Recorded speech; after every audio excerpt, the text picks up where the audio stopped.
চতুষ্পদ জানোয়ার তার খাবারের চাহিদা আছে, জন্মগত মানুষ তারও খাবারের চাহিদা আছে। চতুষ্পদ জানোয়ার তার খাবারের মধ্যে হালাল হারাম নির্ণয় করে না, আর জন্মগত মানুষ সেই খাবারের মধ্যে কোন হালাল হারাম নির্ণয় করে না। এই মানুষটা, যে মানুষ আশরাফুল মাখলুকাত হইয়া তার খাবারের মধ্যে হালাল হারাম নির্ণয় করলো না, এই মানুষ আর কুকুরের মধ্যে কোন পার্থক্য নাই। 2 নম্বর জবাব হলো চতুষ্পদ জানোয়ার তার যৌবিক চাহিদা আছে, জন্মগত মানুষ তারও যৌবিক চাহিদা আছে। চতুষ্পদ জানোয়ার তার যৌবিক চাহিদা পূরণ করে বন্ধুত্বের মাধ্যমে, বয়ফ্রেন্ড আর গার্লফ্রেন্ডের মাধ্যমে, তাদের মধ্যে বিয়ে শাদী নাই। ঠিক তেমনিভাবে জন্মগত মানুষ তার যৌবিক চাহিদা আছে, যে মানুষটা আশরাফুল মাখলুকাত হইয়া তার যৌবিক চাহিদা পূরণ করলো বয়ফ্রেন্ড আর গার্লফ্রেন্ডের মাধ্যমে, বানানেওয়ালার কাছে এই মানুষ আর কুত্তার মধ্যে কোনো পার্থক্য নাই। বার আমার আল্লাহ নিজে বলেন উলাইকা কাল আনআম বাল হুম আযাল উলাইকা হুমুল গাফিলুন।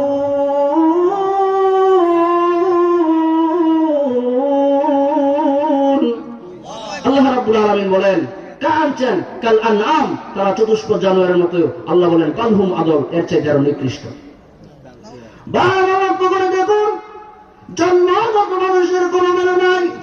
যদি গুণগত না যায় তার মেলু চতুষ্পদ জানোয়ারের মতো। ওই জন্মগত মানুষ আর কুকুরের মধ্যে কোনো পার্থক্য নাই।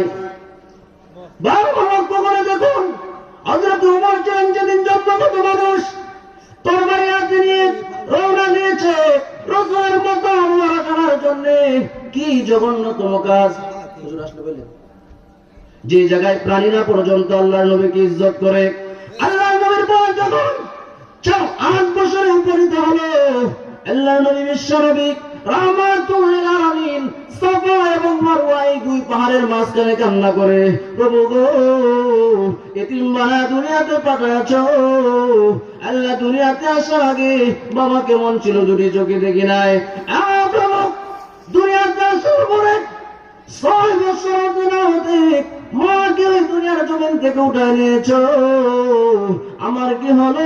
অথচ তামাম পৃথিবীর দায়িত্বের বোঝা আমার মাথায় উঠায় দিয়েছ। এরকম ভাবে যখন কান্না করে ওদের উপর করে নবীজির পাশে যখন সওয়ারি হয়ে যায়, এমন সময় তাকা দেখে আল্লাহর নবী বিশ্বনবী রাহমাতুল লিল আলামিন এমন ভাবে কান্না করে আমাদের দেখে বলে, ভাতিজা গো, আসো আমার উটের মধ্যে উঠো, তাড়াতাড়ি উঠো। নবীজি বলেন, চাচা গো, আমার কান্নার মধ্যে বাধা দিয়েন না, আমার ব্যথা আপনি বুঝবেন না গো। আমাদের উঠতে হবে, তোমাকে বাড়িতে নিয়ে যাব। অনেক পিড়াপিড়ি করার পরে আবু জাহেল না উটের মধ্যে নবীজিকে টান মেরে উঠায় ফেলেছে। এমন সময় আবু জাহেল ডেকে ডেকে বলে, উঠরে, তাড়াতাড়ি বাড়িতে যা। যে মাত্র লাগাম টান দিয়েছে, চাবুক দিয়ে আঘাত করে, কিন্তু উটের সামনের দিকে যায় না। উটকে পিটাইতে পিটাইতে চাবুক মেরে রক্তাক্ত করে ফেলেছে। এমন সময় দেখা গেল আবু জাহেল লক্ষ্য করে তাকায় দেখে উট আকাশের দিকে মাথা উঁচু করে আল্লাহর দরবারে কি যেন বলতেছে। এবার দেখা যায় উটের জবান আল্লাহ খুলে দিয়েছে। উট আবার ডেকে ডেকে বলে, আবু জাহেল, জীবনে কোনদিন কল্পনা করি নাই বিশ্ব নবী রাহমাতুল লিল আলামিনকে আমার পেটে উঠাইতে পারবো। আবু জাহেল রে, ভাগ্য গুণে পেয়েছি রে আবু জাহেল।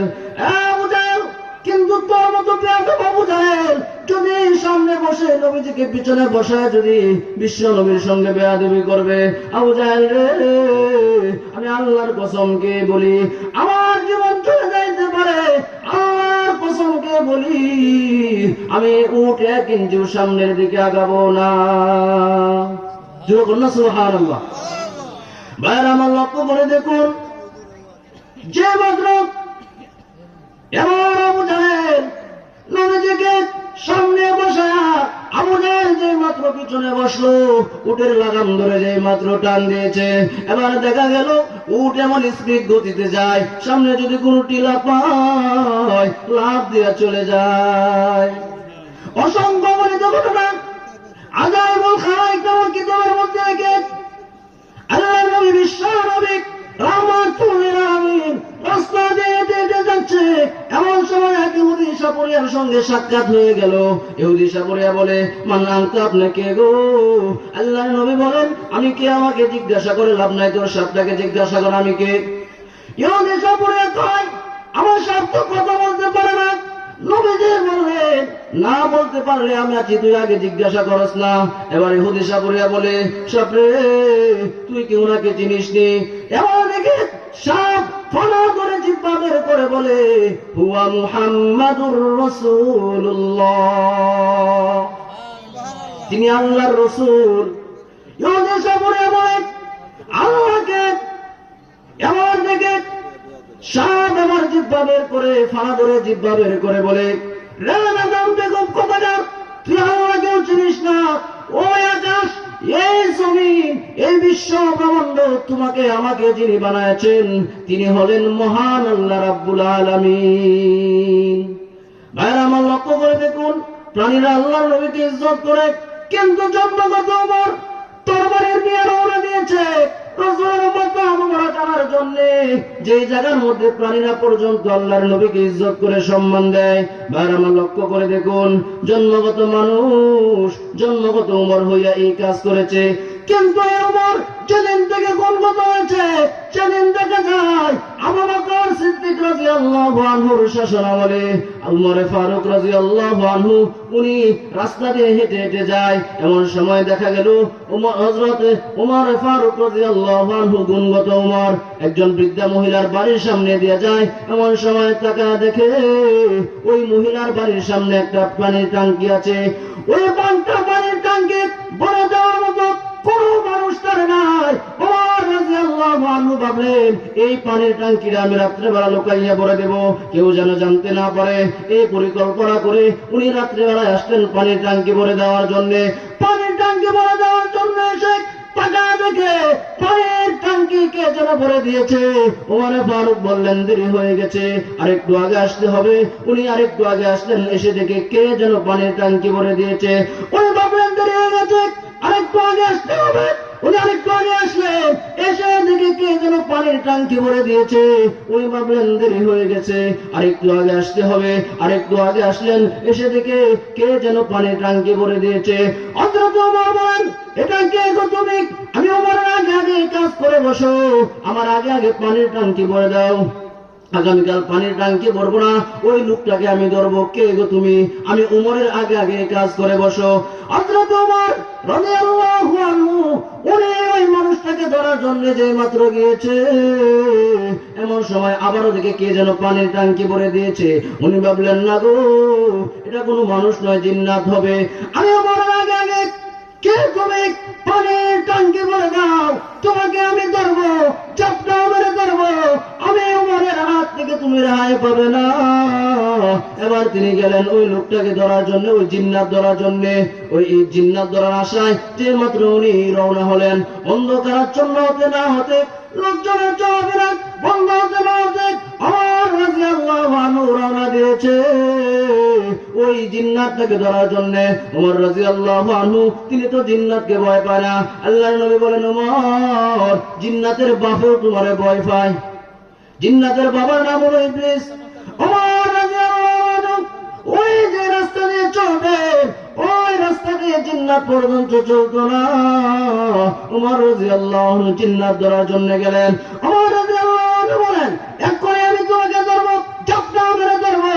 তুমি কে? আমি উমরের আগে আগে কাজ করে বসো, এক্ষুনি তোমাকে ধরবো। ওমর রাদিয়াল্লাহু আনহু ওই এমনি টাকা দেখে চামড়ার একটা কলসি হাতে নিয়ে এরকম ভাবে পা গুলা টেনে টেনে আসতেছে, যেমন বোঝা যায় লোকটা বয়স্ক।